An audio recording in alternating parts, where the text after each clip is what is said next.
welcome to the Paper Snob. This is Tara. Today I'm working on Get in Shape.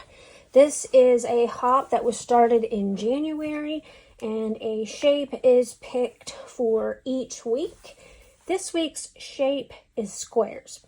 I know you thought I was going to say hearts, but that was last week. And so I have chosen this collection from Simple Stories called Sweet Talk.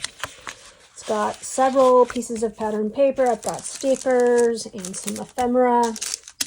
That is some sequins that actually came probably in a hip kit. And then the foam stickers as well. So I'm going to be scrapbooking this ad of this little guy. You guys have seen him in my videos multiple times. This is the ad that my husband answered to pick him up for me, and there's a whole story about it, which we'll talk about as we go along. But these are the things that I have chosen to use. I'm going to be working with squares, and when I come back, I will have this video sped up so that you can watch me create. I'll be right back. So the first thing I want to do is I want to get a little bit of that minty color on a white background. And so I'm using my Cracked Pistachio Distress Oxide spray for that. It's not quite the right shade, but it's close enough, and it's, it was good enough for me. So what I'm doing now is I'm cutting down the plastic. I have told you in the past that it is much easier to control ink smooshing with smaller pieces. And a good example of that is when I used the ink smooshing technique to create a rainbow on my white cardstock once. I used really, really small pieces of packaging to get the ink onto the page. And so that makes it much easier. And so, of course, that wasn't a problem with this one. Now that my background has dried and I have cut out squares, because that is our shape for this week, I have also stitched on 4 of the squares, 3 large and 1 of the small ones.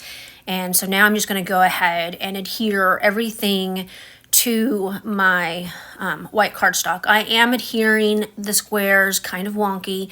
That is intentional. I'm not trying to keep things perfectly straight.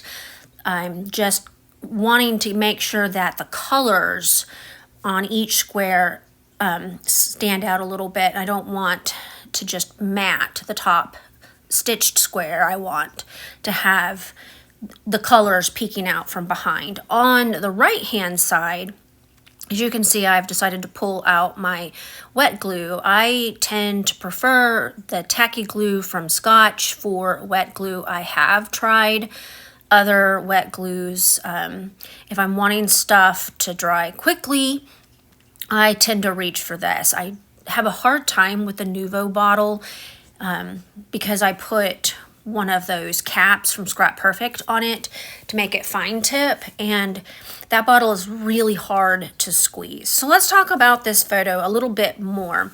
The story behind this photo, which I have typed and adhered to a piece of the tag paper. I cut out the tags, and then I typed out my journaling in a 3x4 block and just attached it to the tag so that it would look like a long tag.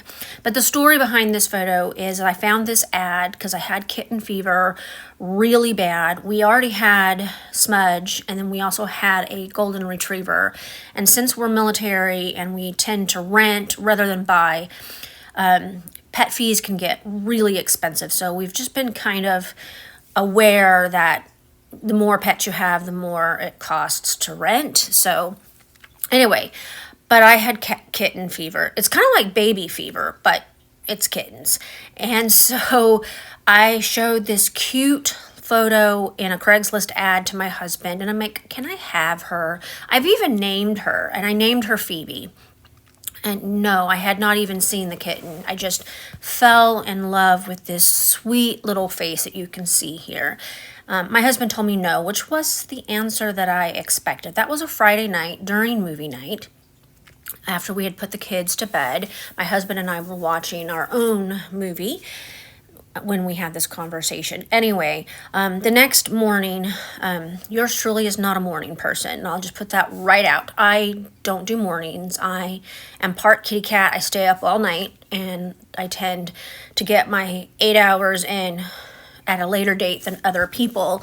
And I was asleep but kind of awake, in that pre-morning. I'm sort of awake but not really, and I hear this noise. And it wasn't a kid. I mean, we still had 3 kids at home. It wasn't one of the kids, but I was like, I'm hearing things, whatever. But I kept hearing it, and then my bedroom door opened, and my husband comes in with this screaming kitten and places him on my chest. Oh my goodness. He had told me no, but then had second thoughts, and that morning he contacted the people who had the kitten and went and got the kitten. Now, as you know, this kitten is not a girl. Therefore, the kitten's name didn't stick with Phoebe.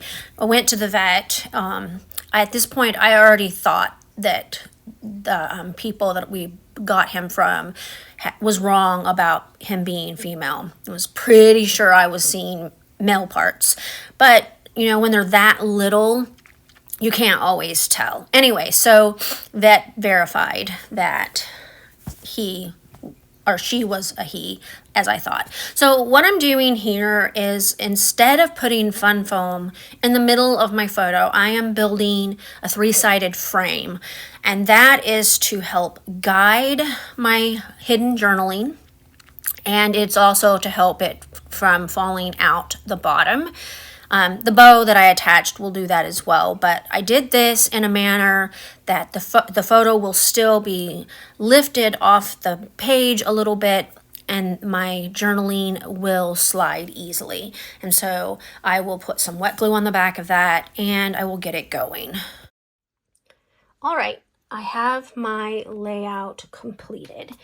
I added some sprinkles with a very old October afternoon spray off camera. I also finished gluing things down off camera. What you didn't see me glue, I think, were the hearts, and I may not have finished gluing my track that I created for my hidden journaling. I know that hidden journaling is sometimes hard to make available for the people who look at your albums. What I try to do is I try to cut a slit in my page protector once the layout is in an album, and then I just make it easy to slide in and out. If you are worried about losing a hidden journaling element, you could attach it to the bottom of your photo mat with a string or ribbon of some sort. I have done that so that they don't get lost. I didn't this time, as you saw. I just left it open, and I will cut that page protector once I get this layout into the album at the end of February. I stack up all of my layouts for a month, and then at the end of the month I count them, and then I put them away in their homes. Currently I have 2016 on my desktop. Almost all of the albums are purchased for 2016. I think I need 3, maybe 4 more.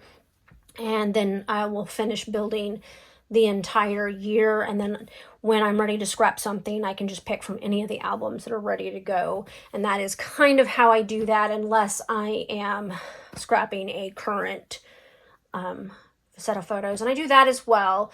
I'm not super OCD about what I pull from to scrap.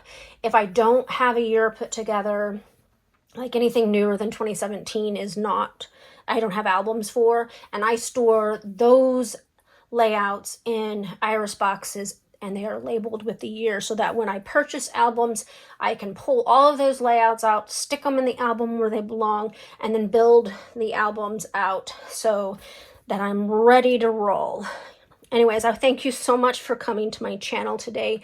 You guys are important to me in this process, because your likes, your comments, your subscriptions are what are growing my channel. So I really appreciate you. If you have any comments or questions about this layout, drop them below and I'll get back to you as soon as I can. Make sure that you also check out my description box. There is a list of creators who are participating in this hop down there. I am sure that they will amaze you with all of their wonderful creations. So make sure you watch some of those and leave them some love as well. Thank you so much again. Bye.